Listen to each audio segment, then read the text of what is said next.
Nous sommes à Cazeneuve, dans un petit village perché à 450 mètres d'altitude. Un village qui a été découvert par la famille Gus Siméon et qui reste vraiment très paisible. Et aujourd'hui, il y a le sanglier paresseux qui est installé. Alors, mon restaurant, c'était un rêve d'enfant. Moi, je suis d'origine brésilienne. Et j'ai toujours entendu parler de la France comme l'exemple de la gastronomie mondiale. Et en tant que Brésilien, pour moi, c'était vraiment un rêve de venir en France et de développer certaines choses dans ce niveau-là. Le restaurant, il fallait trouver un nom. Il nous manquait un mois avant l'ouverture. Et on voulait un nom qui soit lié un peu à la région, qui soit lié un peu avec mes origines. C'est vrai que le sanglier, c'est quelque chose d'ici. On croise des sangliers presque tous les jours ici à Cazeneuve, dans la région dans notre région. Et le paresseux, c'est quelque chose qui vient de chez moi. Le paresseux, c'est un animal qui vient du Brésil. Et c'est vrai que le paresseux, ça fait un peu vie de pacha, vie de bien profiter de sa vie.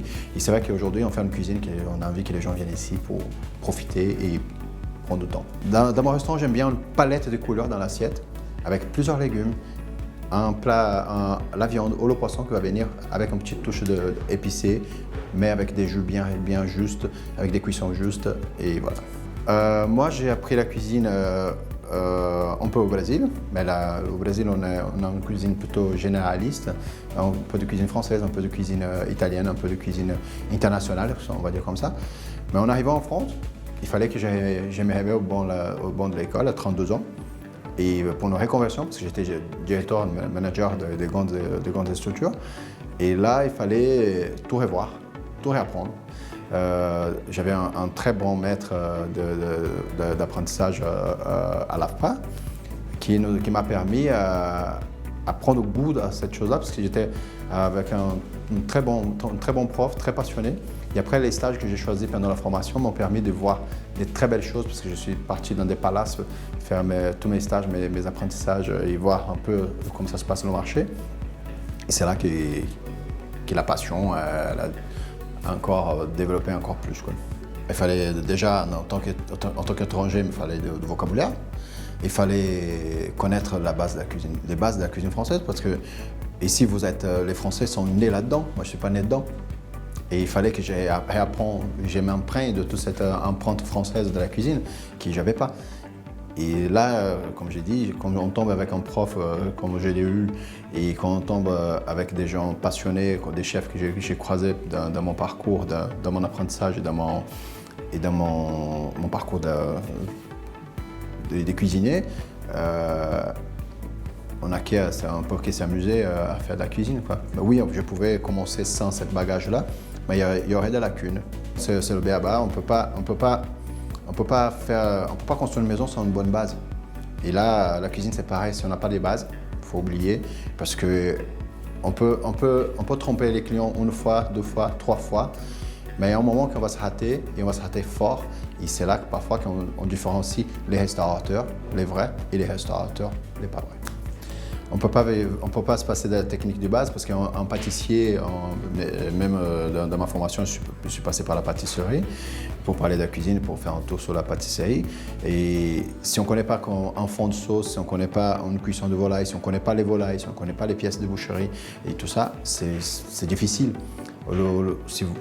C'est mieux de prendre 1 an, 2 ans pour prendre cette bagage-là, qui se lancer et prendre des risques et aller droit au mur parfois parce qu'il nous manque de connaissances. Et la technique, c'est très important. Pour moi, aujourd'hui, un vrai cuisinier, il faut qu'il ait ses bases, parce que sinon, c'est pas un cuisinier, c'est bricole. Moi, j'étais passionné, du coup, j'ai travaillé avec quelqu'un qui était passionnant. Et du coup, c'était facile, j'adorais ça. Et quand on fait les choses qu'on aime, ça marche plus facilement. Quand on rentre en cuisine, il faut dire je suis cuisinier et j'aime bien faire à manger et je veux que mes clients partent chez moi avec un grand sourire. Et du moment qu'on pense comme ça, c'est plus facile d'activer, d'essayer de lancer. Et au moment que vous avez choisi ça, on peut vraiment s'épanouir. Moi, ça fait déjà depuis que j'ai 16 ans que je fais ce métier-là. Bien sûr, je n'étais pas cuisinier au départ, mais depuis 2009, j'ai fait exactement de la cuisine pour mes clients. Et depuis, j'ai fait que m'épanouir. J'ai pu grandir la maison. Aujourd'hui, la maison, elle embauche 14 personnes pendant 8 mois, 7 personnes pendant 4 mois. ça fait une petite grande maison déjà. Moi, je suis un chef maître d'hôtel, on va dire comme ça. Je suis tout le temps dehors. Si je ne vois pas mes clients, je ne peux pas travailler. Il faut que je sache pour qui je cuisine.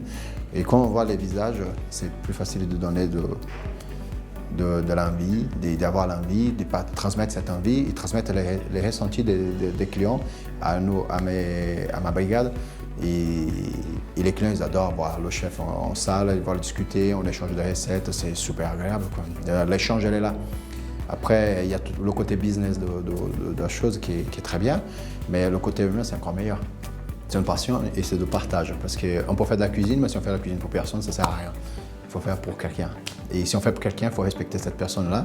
Et déjà, je répète encore une fois, si on ne connaît pas les bases, on ne peut pas faire de la cuisine. Je crois que l'astuce pour un restaurant qui marchait bien, c'est qu'il faut donner. Et une fois qu'on donne à nos clients, on reçoit toujours. Ils sont là, ils sont au rendez-vous, ils sont fidèles, ils vont parler de vous. Et je crois que l'astuce pour un restaurant marché, c'est bien faire la cuisine, c'est être à l'écoute et s'épanouir de ce qu'on fait. C'est pas facile, mais on peut y arriver si on a envie. Et aujourd'hui en France, les clients demandent que ça, des gens qui sont compétents. On a des projets maintenant, un 12e restaurant, j'espère pour l'année prochaine. On a un projet d'agrandissement. Et là, maintenant, comme le bateau est déjà en vitesse de croisière, là, on profite vraiment de l'outil qu'on a pu vraiment finir l'année dernière pour bien travailler. Là, la saison 2016 annonce déjà très bien déjà. Aujourd'hui, le Sanglier Paresseux, on reçoit en moyenne 3-4 nouveaux cuisiniers, nouveaux pâtissiers, des aspirants à cuisinier, aspirants à pâtissier. Aujourd'hui, de Sanglier Paresseux, déjà sorti une vingtaine de personnes qui sont sortis déjà cuisiniers et pâtissiers dans une période de 7 ans. Mes enfants, c'est des très bons mangeurs et ils adorent manger, ils adorent beaucoup de choses. Et oui, quand je suis en cuisine, plutôt ma petite, elle est tout le temps avec moi, en train de tuer, en train de mélanger, en train de participer. Oui, ils adorent. Après, c'est un moment de partage à la maison ou ici. Parfois, ils sont même ici avec moi et on a un échange assez sympathique quand on fait la cuisine. Ah ben, c'est la base un cuisinier qui ne goûte pas, c'est pas un bon cuisinier. La cuisine, pour moi, c'est d'abord être passionné de ce métier-là, aimer l'être humain, partager et bien manger. Dans la cuisine, dans la restauration, de manière générale, parce que tous les chefs, la plupart du temps, vont devenir des restaurateurs, et je souhaite, il faut donner. Il faut donner de soi en cuisine, il faut donner de soi à ses clients, à son personnel, c'est très important. Et le résultat, il vient, quoi.